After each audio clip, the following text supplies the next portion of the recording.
Good evening and welcome to the Big H podcast. My guest tonight is Mrs. Amanda Dudley. By her own admission and by what I've read so far, she is a woman of many hats. Amanda, thank you for joining us tonight. Yeah, no problem. Thank you for having me. Great. What we usually like to do is, in the beginning, is send around a little bit of your biographical information, things about your birthplace, your parents, and if you have any siblings and whatnot. So take it away. Yeah. Okay. I'm from Ransomville, New York, which is a small town, kind of like Hilton, farm country. It's out in Niagara County and on the lake. And so Hilton reminds me a lot of that. My parents still live out there. And I have two sisters. One lives in Churchville and the other one's out in Wilson, New York. So near my parents. And I have my husband, Brian, and my son, Quentin, who is in second grade at Village Elementary. So that's my family. That's your family. So your parents are still around, right? Do you get to see them very often, or is it you're so the hustle and bustle doesn't allow for that? I try to see them as much as possible. It's only about a little over an hour drive, straight down Ridge Road out to Niagara County. So it's not too far. And I do get to see them, frequently, not as much as if they lived right nearby though. Right. I know before you made your way to Hilton, are there any other locations that you found yourself in?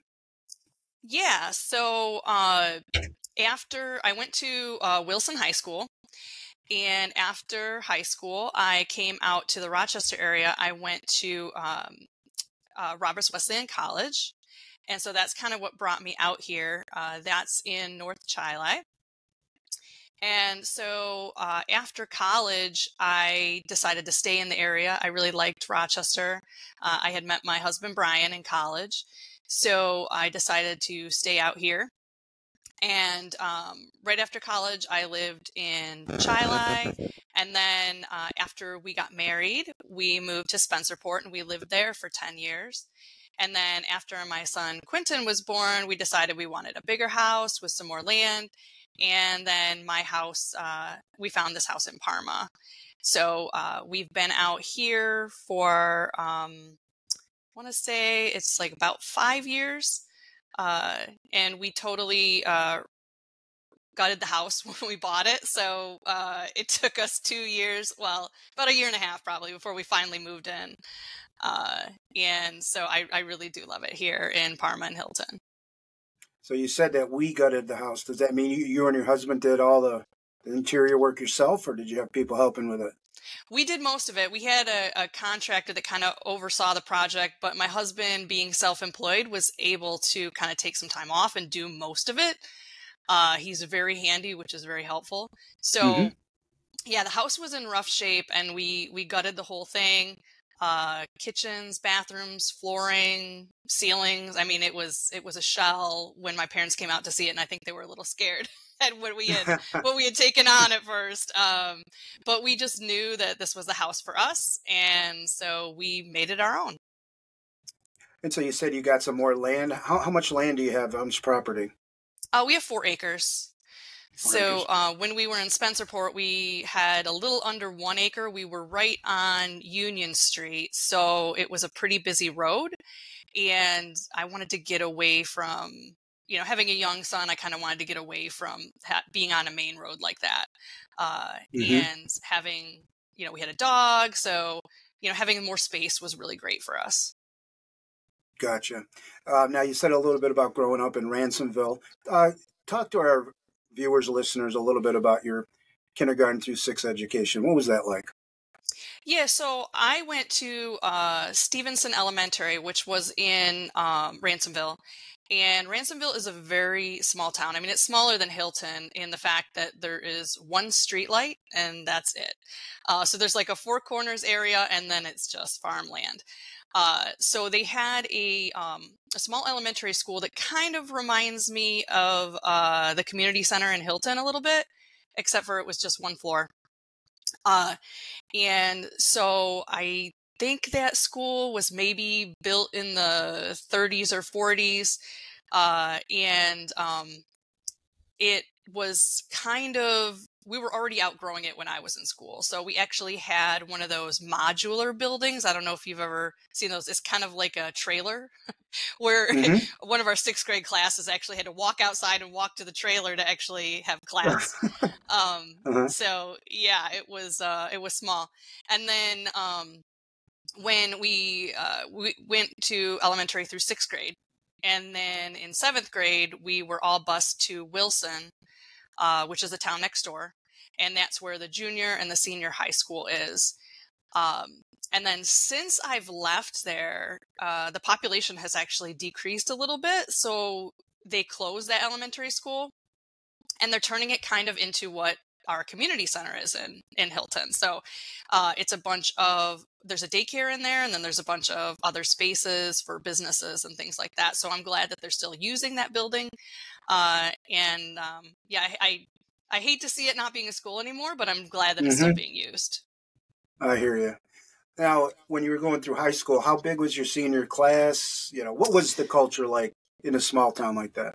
Yeah, so the class was very small. We had about 100 students when I graduated, and so that was in 2001. So that, not too long ago. And the class size is about the same today. So it was very intimate. I mean, you knew everybody in your class.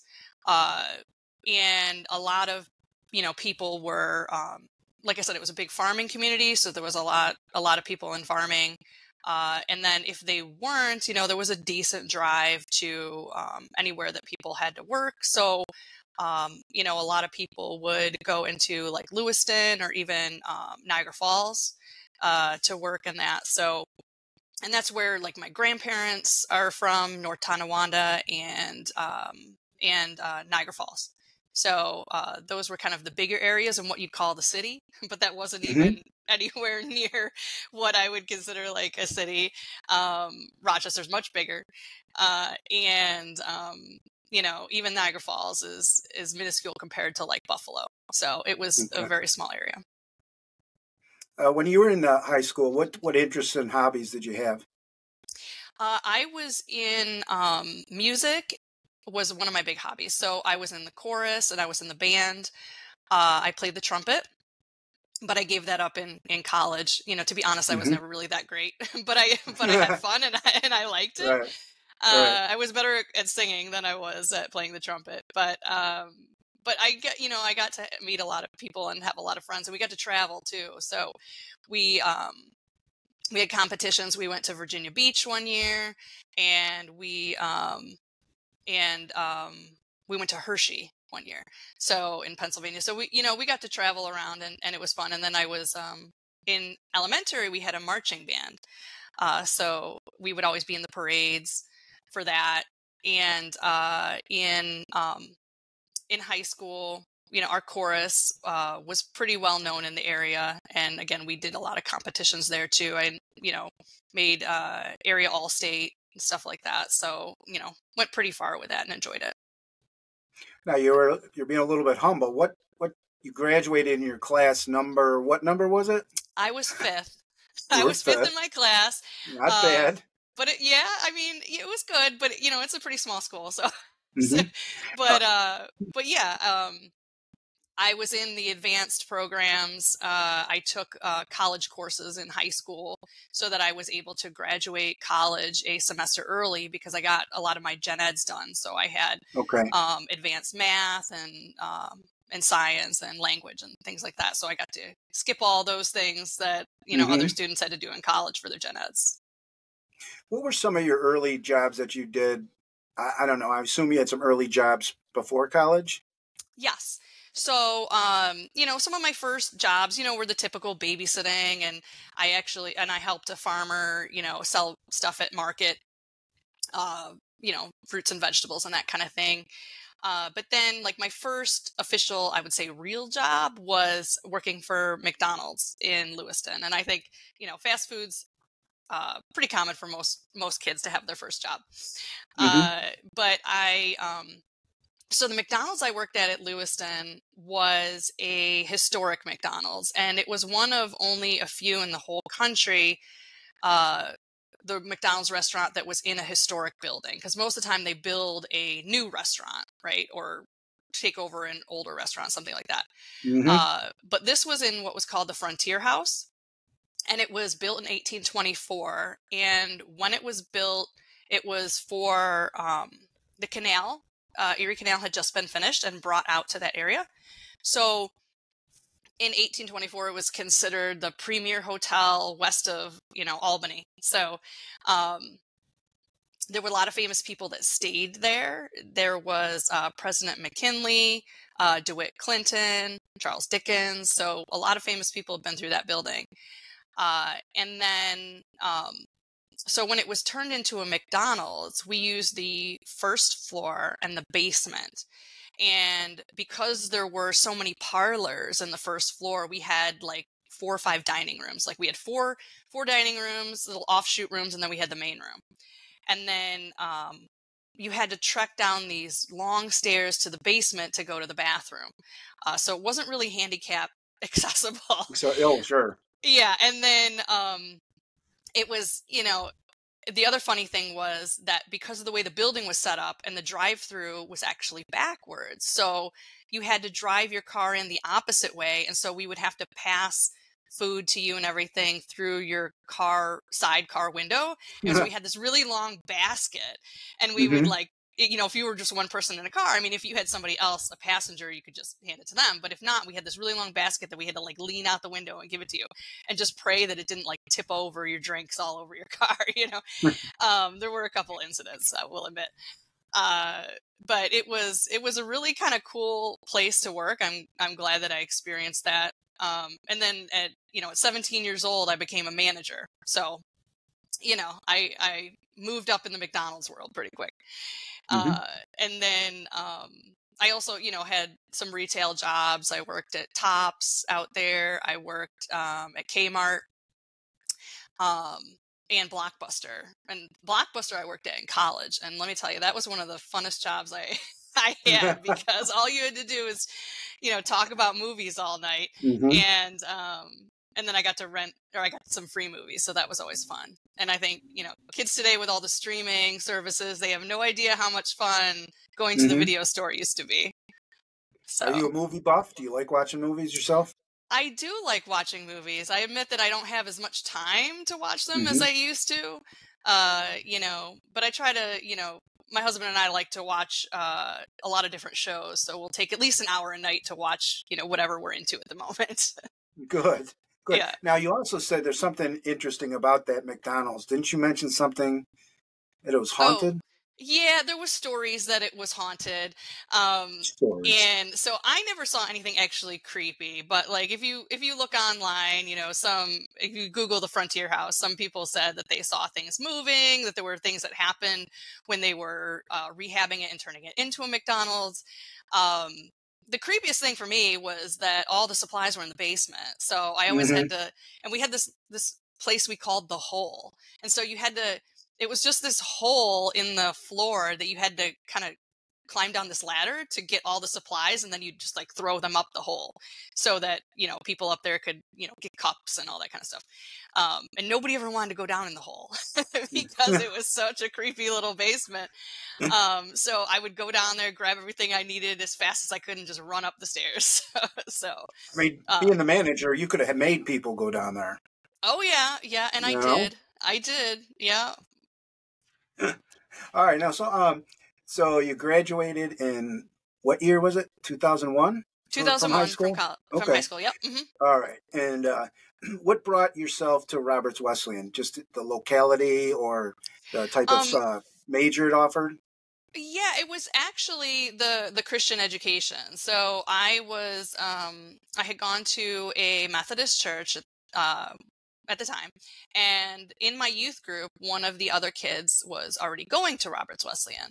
So I traveled out to visit him, and I saw the college and I saw the area, and I just loved it. And so I knew that I wanted to, Roberts is a small college, and I think it was perfect in the fact of I was used to a small community, small schools. So I just loved the area, and I loved that it wasn't too far from home, to Hmm. visit home. And yeah, I mean, after touring the school, I fell in love with it. Easy decision, right? Yeah, yeah. And then that's, I believe that's where you met your husband. Yeah, that's where I met Brian. So Brian was an art major, and I was a history major, and I was in the pre-law program. And so originally I decided that, or I thought that I wanted to go into business law. So I studied history, and then I also took business courses. So I ended up getting a minor in accounting, and because I had all of those college credits from high school, I was able to complete enough to get 2 degrees. I got a history degree and a bachelor's and a degree in humanities, because I had so many credits. So, so I was able to do all of that. Now, Brian was an art major, so we're completely different in those. Art majors are very unique, right? But Hmm. I loved, what he could do. And so I actually took some art courses too. I took some ceramics courses, and again, wasn't really great, but I loved it. I mean, it was Hmm. fun. Hmm. So yeah, he was a ceramics major. And then he ended up working for lap insulators after college, which was, being a ceramics art major, that was as close as he could get to having a career, in his kind of profession. So he did that for a while. And then he ended up, finding another passion, which was gunsmithing. So that's what he does now. And now he's self-employed and doing what he loves.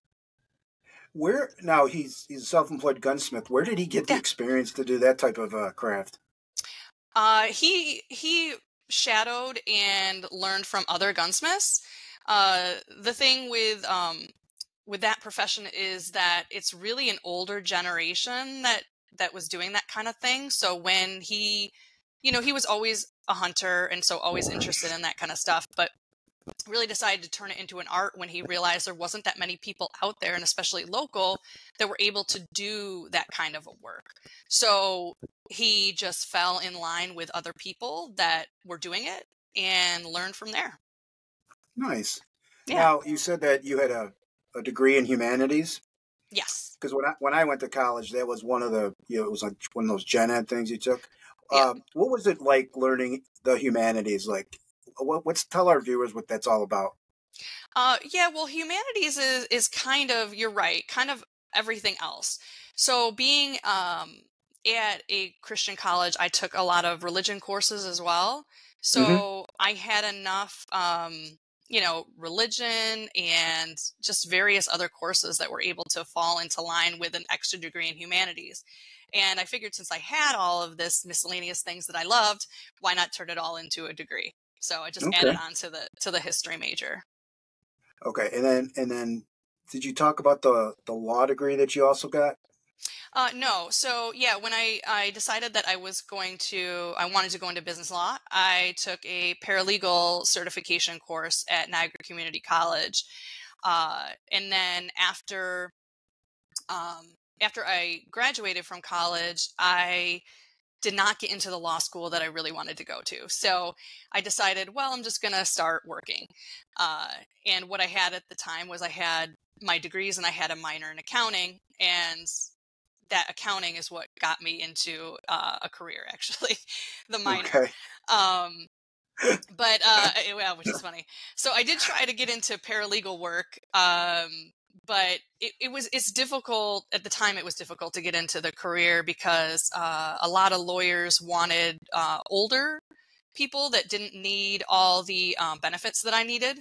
Hmm. And so I lost out on some of those jobs. But in the grand scheme of things, I am in a much better place. So everything happens for a reason, right?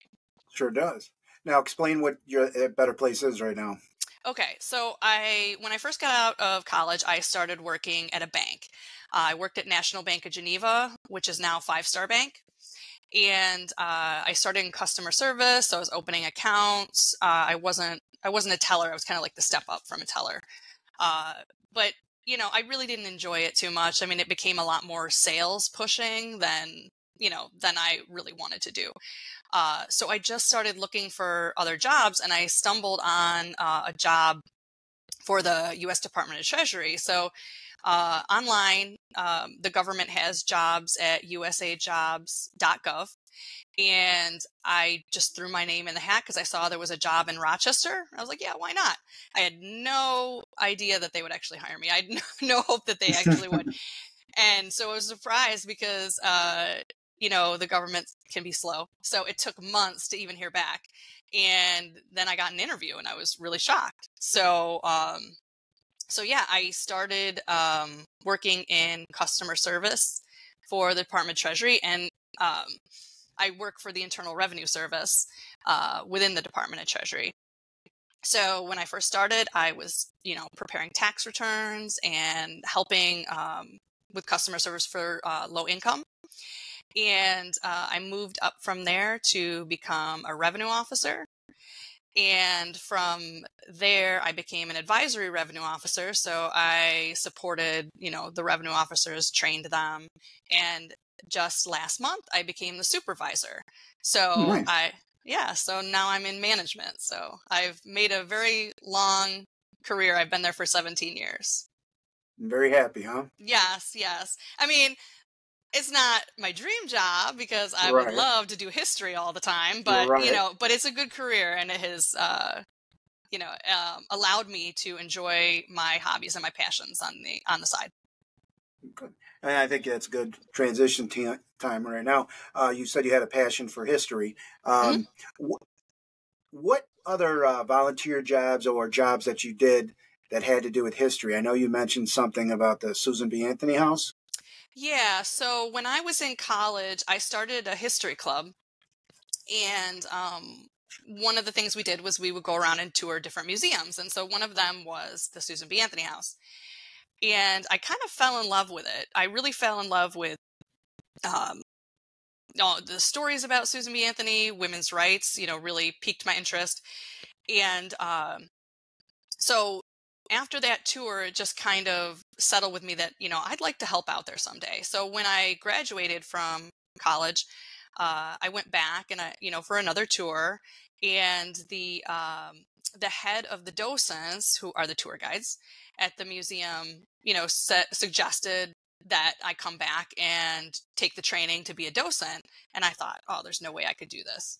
And she was so encouraging and so supportive. And she's like, we can teach you all that, just come and enjoy it. So I did. And I fell in love with the house. I fell in love with sharing Susan B. Anthony's story, especially to young girls. And we would have Girl Scout groups come through, people from all over the world.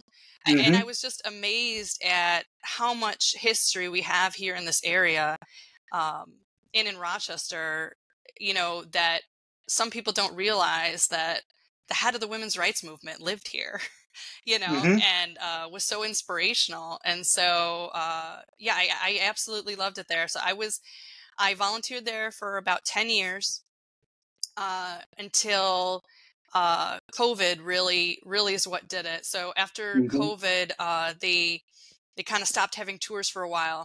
And living out here in Parma, I was like, well, I'd like to get involved in something maybe more local. And Mm-hmm. so that's kind of how I stumbled upon the Parma Hilton Historical Society. Perfect And segue. yeah, yeah, right. So I went there for a tour at the museum. So we were in the park, I think, one day with Quentin, and the museum was open. So I decided to go in there, and the museum curator, Ken Freeman, was there. And he, gave us a tour, and I thought, wow, this is a big museum that has a lot of interesting things for a small town.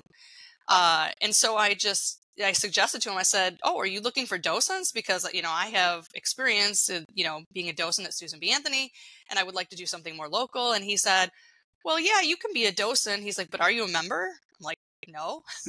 and and he's like, well, maybe you should think about being a member. And I'm like, okay. So So he gave me the membership paperwork, and I sat on it for a little bit, and Mhm. then I eventually sent it in. And when I sent it in, Nancy Kuhn, who was the membership director at the time, she calls me up and she's like, "Oh, you have to come to a meeting." So the first meeting I went to was the annual picnic that they have in, I think it was July that year. That was in 2019, I think, because it was before COVID. So she invited me to that picnic, and I knew nobody. But she took me under her wing and introduced me to everyone, and I really just I fell in love with the mission and just all the people that were involved. They were all so friendly and welcoming. So it wasn't too much longer after that. Within, I'd say, 6 months or so, I was, attending more of the lectures that they gave, and they were looking for board members. So I figured, yeah, what's involved with a board member? And they were like, oh, it's not much, not much. Just come, right? Just come and check it out. So I was like, yeah, sure. And then so I quickly joined the board, and and that's been great too, being able to really really push the mission further, and really the organization, and help with it internally. Mhm. So being the youngest board member, and at the time the board member prior to me that was working the website had left. So they were really looking for somebody to help out with the website. And me being the youngest board member, I think they assumed, oh, well, she can do the website. So it was Tammy Mullen that had set up the website. And even though she had left, she generously, walked me through the process of running a website. And I am still far from an expert, but I work on it and try to update it as much as possible. And then, so I am still looking for somebody younger who is very Mhm. interested and good at Mhm. websites to be able to take that over for me.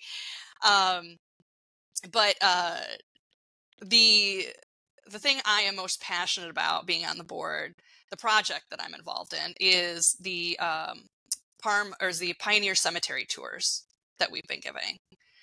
So the pioneer cemeteries in the town of Parma, and we have 8 of them, uh, spaced out, are have overall over the years they get forgotten, right? So Mhm. they get overgrown, headstones break. So there are there's some of them have had luck with having local residents that have helped to kind of take care of them as best as they can. Uh, but the town will mow the cemeteries, but they won't fix any headstones or really do any of that kind of work. So it really falls upon us as a community to take care of these.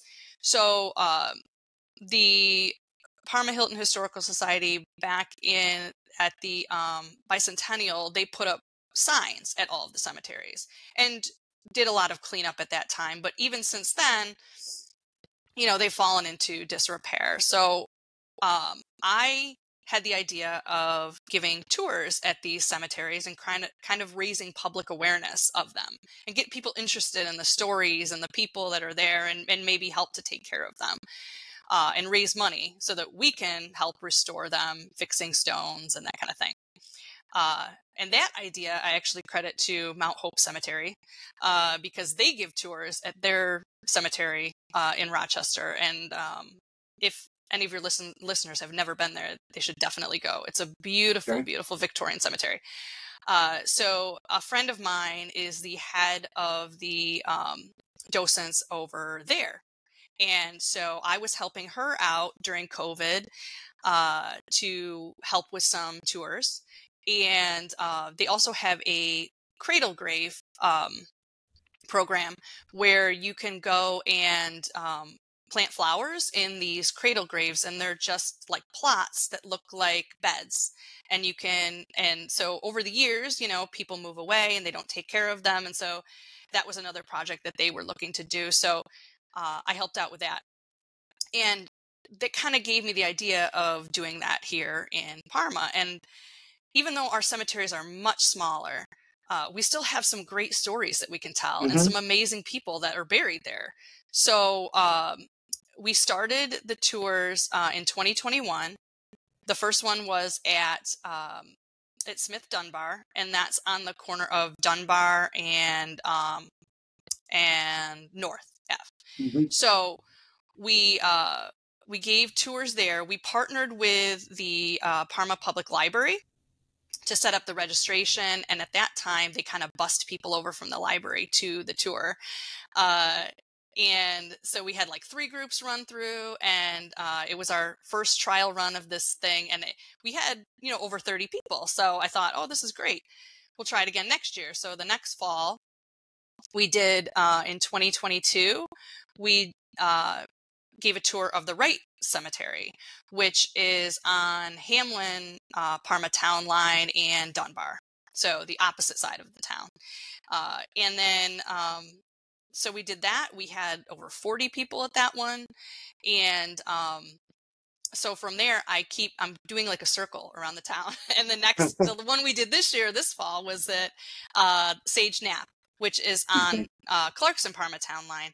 And so we just did that in September, and we had like 50 people. So they keep growing, and the interest is there. And we've raised money at each one of these, and we are working on restoring some headstones. So we did some work in the Sage Nap Cemetery back in early September, and we're now going to be starting some work on the Hoosick Cemetery, which is on the corner of Manitou and Ridge Road. And that's that big hill, if anyone's ever driven by Oh there. yeah, oh Yeah. yeah. So name some of the people that, because I know you have people portray as some of these people that are buried in the graves, right? Hmm. Explain some of those, who those people are, and maybe some of the locals that do the acting. Oh, okay. So, yeah, so the people that are doing a lot of the acting initially are board members, and they still are. So we have John Foster, who's our president, and Dave Crum, who's the town and village historian, and Tom Berger.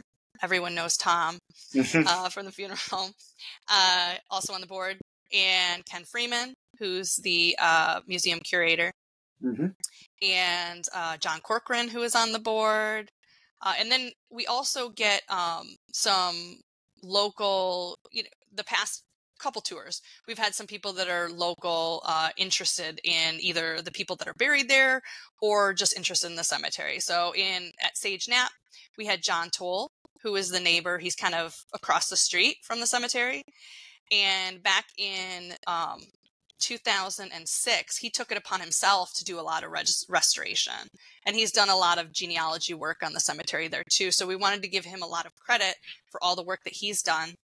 And so, he also volunteered to portray a person in the cemetery. So Okay. some people dress up and portray them as if they are them, and then other people just tell the story. And so either way, it's a lot of fun. Uh, and then obviously you've run into some other volunteer positions, media work, and even car show work, and Mhm. assistant village historian. Talk a little bit about those positions that you are holding.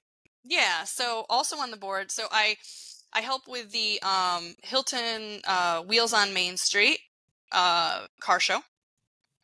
The board has been involved in that for some years, and Nancy Kuhn had been heading that up, and she's kind of stepping back, kind of retiring from the board, and so I agreed to help her with that program, and so that's been great. We've had a table at the car show every year, and we also do a contest for the best dressed. So people dress up in the era of their car. So, you can dress up in the 1950s and 60s and 70s and, whatever your car happens to be.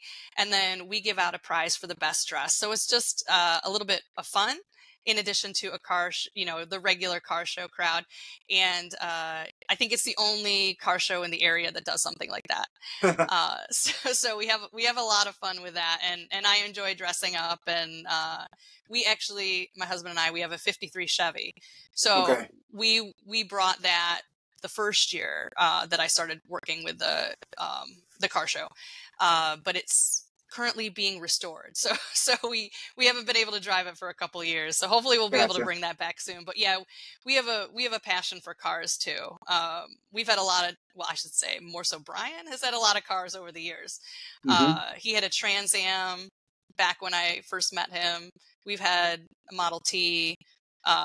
We've had a lot of different old trucks, lowriders, things like that. So a lot of different things over the years, and always a fun new project. So other than the car show, yeah. So being on the board of Parma Hilton Historical Society is where I met Dave Crum, being the town and village historian. And so that always seemed to me to be my dream job. I would love to do something like that. I would love to spend all of my time doing research and sharing the stories and sharing the history. So when I met him, he is so inspirational. He knows so much about the community. He's so friendly. So I reached out to him and I said, "Oh, are you looking for anybody to help you? In the office, or do research or cataloging or whatever?" And yeah, he took me right under his wing, and he's like, "Of course, I would love some help." So I started helping him in the village mostly, and helping to catalog, transcribe diaries, which I'm still doing, and it's fascinating. And working on the window displays in the community center, and then helping him with the Apple Festival and all that kind of stuff. So then a couple years ago, he asked me if I would like to be the official assistant village historian. And of course I agreed. I would love that. So yeah, I've been doing that for a couple of years. Just gives me that official title, but honestly I would do it without a title anyways, because I love it. What's it like? I'm fascinated. What have you found transcribing those diaries, those early on? How far back have they gone, and what have you noticed? Well, yeah, so that's really interesting. So when I first met Dave, I told him that my interest was really in women's history, and I really wanted to, and I'm still, investigating that. I'm still trying to tie more of Susan B. Anthony to Hilton and Parma. And I know she was here, and I know that that some of the diaries have mentioned that they've met her. So there's a Dennis Tabor, who lived on Burritt Road. He met her, and I believe that was in the 1870s. He attended one of her lectures. And then Henry Tenney also met her, and was a very, which I'm still trying to tie some more pieces together as far as what, how he initially met her, but he was involved in temperance, which she also was.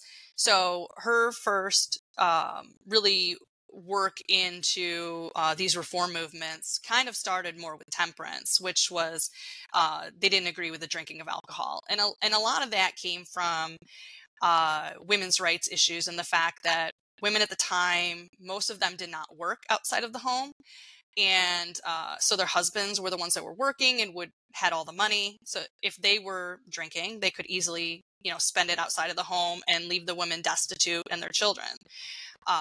And abuse as well. So it was really a women's rights issue that she started with. And so Henry Tenney was part of the Anti-Saloon League. So I know that that's where he, met her. And he was much younger than her. So she was born 1820, and he wasn't born until, I think, the mid-1870s. So much, much younger. And he actually, I know he went to her house in Rochester, and he introduced his wife, who was at the time his fiance. So I know they had a very close friendship if they were meeting like that. So I'm still trying to tie more of that stuff together. So I've been reading those. I've read the women's Christian temperance groups in the area. So those started way back when. I want to say like the 1850s-ish. So Dave Crum had all of that stuff. And most of those are just meeting minutes, not super interesting. Nothing I've really discovered yet there. But the thing was that we didn't have the Hilton record way back then.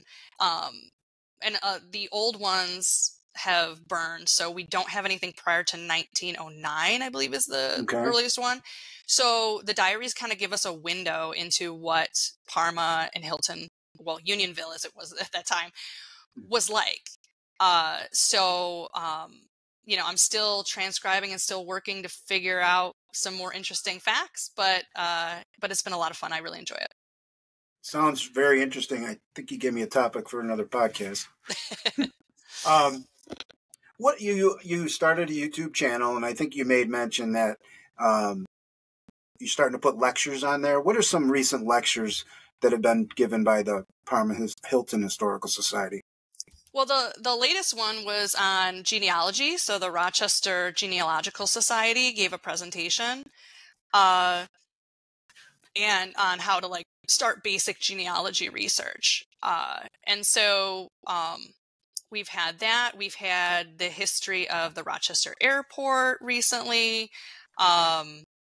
We've had a lot of very interesting lectures, and so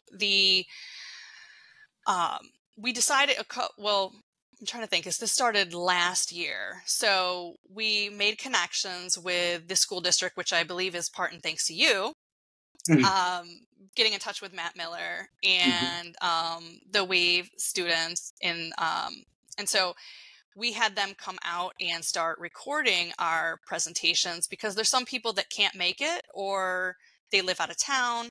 And so we initially just wanted to preserve these and provide them to our members. And I decided, well, let's start a YouTube channel and share them that way. And that way everyone can watch these, whether they're members or not, and whether they're here in Hilton Parma or they're across the country. So we've been slowly uploading those to YouTube. And I am new to having a YouTube channel, so I'm still learning all that fun stuff. It's a little bit, it takes much longer to download than I ever thought it would. Yep. It's like, it takes quite a long time. Yeah. But as we get these videos from the students, we're slowly uploading them to the site. And so I try to share those on Facebook, every time we upload a new one, and get people to the YouTube channel and Facebook and website and all of that fun stuff. So any way that we can try to reach out to the community has been great. And the students are trying to record our cemetery tours as well. Those have been a little bit more difficult because they're outside. So I think there's a lot of, noise and that kind of concern, and a lot more editing that they have to do. But we really appreciate, all the work that they're doing too. Sure do. A little more personal, I kind of get the feeling and the tone already.